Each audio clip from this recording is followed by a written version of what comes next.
Hello guys, welcome to back our channel. আমি হচ্ছি পরাণ।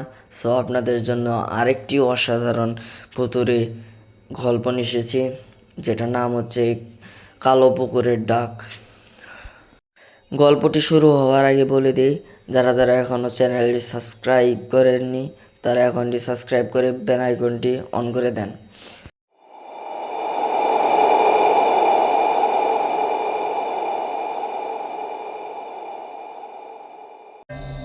বর্ষার শেষ দিক, পাহাড়ি রাস্তা দিয়ে বাসটা যখন নামলো, সন্ধে তখন প্রায় গিলে ফেলেছে চারদিক। নামটা শুনলেই গা শিউরে উঠছিল। নিস্তব্ধপুর। গ্রামের বাইরে একটি পুরনো জমিদার বাড়িতে আমাকে থাকতে হবে। গবেষণার কাজে, লোককথা, পরিত্যক্ত জনপদ, লোকবিশ্বাস, এই সব নিয়েই আমার কাজ। স্থানীয়রা কেউই চোখ তুলে তাকায়নি, শুধু এক বুড়ো মহিলা ছাড়া। ফিস ফিস করে বলছিল, রাত হলে পুকুরের ধারে যাবেন না বাবু। আমি হেসেছিলাম খুব। জমিদার বাড়িটা ছিল বিশাল, কিন্তু প্রাণহীন।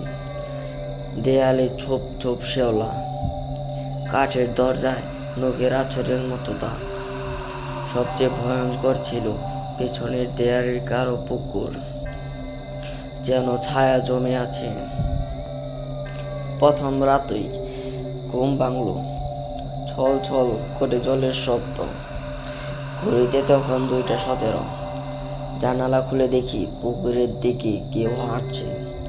সাদা কাপড়, চুল এলোমেলো। ডাক দিলাম, কে ওখানে? সে থামল না। পুকুরের জলে নেমে গেল, কিন্তু কোনো ঢেউ উঠল না। পরের দিন সকালে এক মহিলাকে জিজ্ঞেস করলাম। তিনি হাত কাঁপিয়ে বললেন, ওই সময়টা ভালো নয় বাবু, ওই সময়ে ওরা ডাকে। আমি বললাম, ওরা কে? তিনি আর কথা বললেন না। তারপরের দিন গ্রামের স্কুল শিক্ষক মাঝ বাবুকে বললেন গল্পটা। 50 বছর আগে এই বাড়িতে থাকতো জমিদার নীলমণি রায়। তার মেয়ে অনুরাধা প্রেম করছিল এক নিম্ন বর্ণের ছেলের সাথে। এক রাতে পূর্ণিমায় জমিদার অনুরাধার প্রেমের গল্প জেনে যায়। পরের দিন রাতে জমিদার নিজেই মেয়েকে পুকুরে ঠেলে দেয়। পরের দিন পুকুরের জল কালো হয়ে যায়। তারপর থেকে প্রতি বছর বর্ষায় শেষ 12:17 পুকুর কাউকে ডাকে। চতুর্থ রাতে ডাকটা আমি স্পষ্ট শুনতে পেলাম, কান্নার ডাক। আমি দরজা খুলে ফেললাম নিজের অজান্তে। পা আপনা আপনি পুকুরের দিকে চলছে। পুকুরের জল তখন নড়ছিল। কি? জলের ভেতর দেখি একটা মুখ। এটা ছিল অনুরাধার মুখ। চোখ নেই। সে বলল, আমার জায়গা নেও।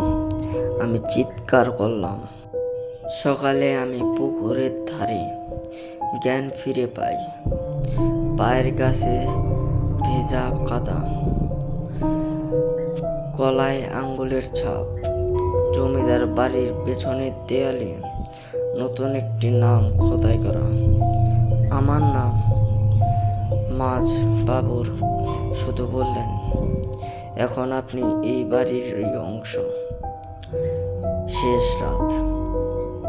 আজ আবার 2:17। জল ছলছল করছে। আমি জানি এবার আর ফিরবো না, কারণ আমি শুনছি পুকুরের ভেতর থেকে আরেকজন নতুন কণ্ঠ। কণ্ঠটা ছিল আমার। সো হ্যালো গাইস, কেমন লাগলো গল্পটি? গল্পটি যদি ভালো লেগে থাকে লাইক সাবস্ক্রাইব করে দিবেন।